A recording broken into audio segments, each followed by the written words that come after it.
adorned between Spain and France. The tiny, landlocked Principality of Andorra is draped over 180 square miles of the Pyrenees Mountains. Fewer than 90,000 people call it home, but many more stream over its borders to enjoy its duty-free shopping, myriad ski resorts, and extremely friendly income tax code. While winter sees the country's peaks blanketed in snow, in summer, they're laced with lush, green scrub and encourage a different type of frolicking, exploring the sinuous, two-lane ribbons of asphalt that climb up from the valleys and back down again. It was across this landscape and past shops stuffed to their rafters with discount booze that we drove the latest Audi rs5 coupe. For 2018, the rs5 has been updated to ride on Audi's second-generation MLB platform. The same kit serves under the A4, A5, Q7, and others, and with a twin-turbocharged 2.9-liter V6. The V6 takes the place of the particularly sonorous naturally aspirated 4.2-liter V8 that served in the previous generation rs5. The V6 may be down 2 cylinders, but horsepower is unchanged at 450, and the turbos increase torque from 317 pounds-feet to a far meatier 443 pounds-feet, and also push the output peaks further down the tack. Max power is available at 6,700 revolutions per minute, 1,550 lower than before, and peak torque comes online at 1,900 revolutions per minute, a full 2,100 revolutions per minute lower.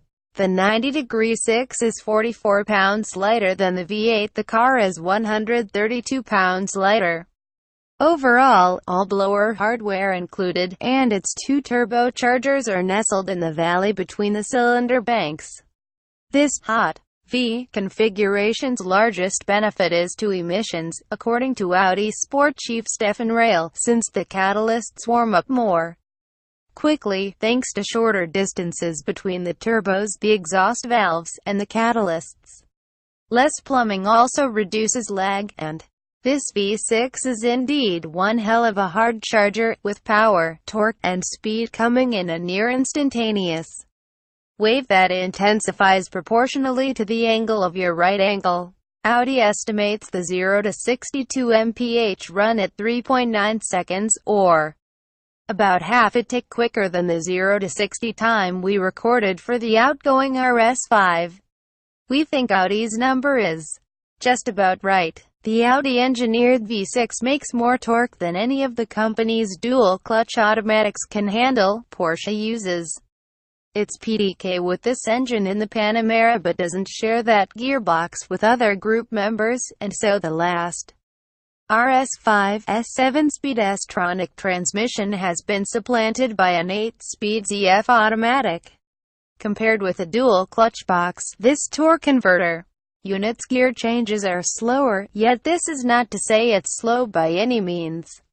The ZF can handle the V6's torque, and Rail asserts that customers favor the new transmission's smoother and more predictable step-off behavior from a stop. There is no manual transmission available, and the ZF Automatic's programming is so good and the plasticky shift paddle so unsatisfying to use that we simply let it work on its own the majority of the time. Even as the weaponized version of the A5's brood, the rs5 is easy to live with. It's tautly suspended yet displays a supple ride quality despite its 20-inch wheels and low-profile rubber.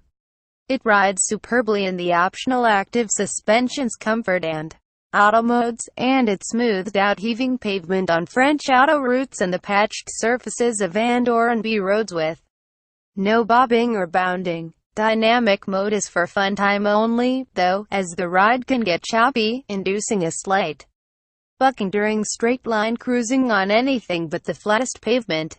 The rs5's handling is also docile. While it's hugely